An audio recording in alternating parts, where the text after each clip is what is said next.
Stretch മാർക്കുകൾ മാറ്റാൻ ചില പൊടിക്കൈകൾ. ശരീരഭാരം വളരെയധികം കൂടുന്നതോ ചർമ്മത്തിന്റെ പുറംപാളി കൂടുതലായി വലിയുന്നതോ ജനിതകപരമായ അവസ്ഥകളോ ആണ് സ്ട്രെച്ച് മാർക്കുകൾക്ക് കാരണമാകുന്നത്. വയറിലും തുടകളിലും നിറവ്യത്യാസമുള്ള വരകളായി പ്രത്യക്ഷപ്പെടുന്ന സ്ട്രെച്ച് മാർക്കുകൾ ഇല്ലാതാക്കാൻ ചില പൊടിക്കൈകളുണ്ട്. അവ എന്തൊക്കെയാണെന്ന് നമുക്ക് നോക്കാം. ആദ്യം തന്നെ ചെറുനാരങ്ങ കൊണ്ടുള്ള പൊടിക്കൈ. ചെറുനാരങ്ങയിൽ അടങ്ങിയിട്ടുള്ള വൈറ്റമിൻ സിക്ക് സ്ട്രെച്ച് മാർക്കുകളെ ഇല്ലാതാക്കാനുള്ള കഴിവുണ്ട്. ചെറുനാരങ്ങ നീര് പതിവായി പുരട്ടുന്നത് സ്ട്രെച്ച് മാർക്കുകൾ കുറയ്ക്കാൻ സഹായിക്കും.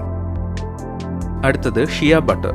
ഷിയ ബട്ടറിൽ അടങ്ങിയിരിക്കുന്ന ആൻറ്റി ഓക്സിഡൻറ്റുകളും ഇതിൻ്റെ ആൻറ്റി ഇൻഫ്ലമേറ്ററി സ്വഭാവവും സ്ട്രെച്ച് മാർക്കുകളെ ഇല്ലാതാക്കാൻ സഹായിക്കും. സ്ട്രെച്ച് മാർക്കുകളിൽ പതിവായി ഷിയ ബട്ടർ തേച്ച് പിടിപ്പിക്കുകയാണ് വേണ്ടത്. അടുത്തത് ബദാമെണ്ണ. ബദാമെണ്ണ തന്നെയോ നാരങ്ങാ നീരിനോടൊപ്പം ചേർത്തോ സ്ഥിരമായി തേച്ച് പിടിപ്പിക്കുന്നത് സ്ട്രെച്ച് മാർക്കുകളുടെ തെളിച്ചം കുറയ്ക്കാൻ സഹായിക്കും. അടുത്തത് കാപ്പി. ശരീരഭാഗങ്ങളിൽ അടിഞ്ഞുകൂടുന്ന കൊഴുപ്പിനെ ഇല്ലാതാക്കാൻ കഫീന് കഴിവുണ്ടെന്നാണ് ശാസ്ത്രലോകത്തിന്റെ പുതിയ കണ്ടെത്തൽ.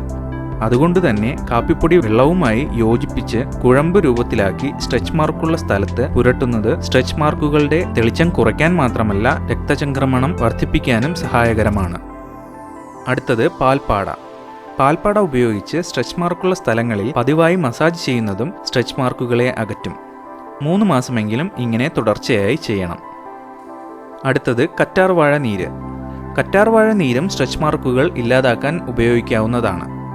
ദിവസവും കറ്റാർവാഴ നീര് പുരട്ടി മസാജ് ചെയ്താൽ സ്ട്രെച്ച് മാർക്കുകളുടെ തെളിച്ചം കുറയും. ഇതിൽ ഏതെങ്കിലുമൊക്കെ നിങ്ങൾ ട്രൈ ചെയ്ത് നോക്കുക. ഈ വീഡിയോ ഇഷ്ടപ്പെട്ടാൽ ലൈക്ക് ചെയ്യുക, ഷെയർ ചെയ്യുക. അതോടൊപ്പം സബ്സ്ക്രൈബ് ചെയ്യാനും മറക്കരുത്.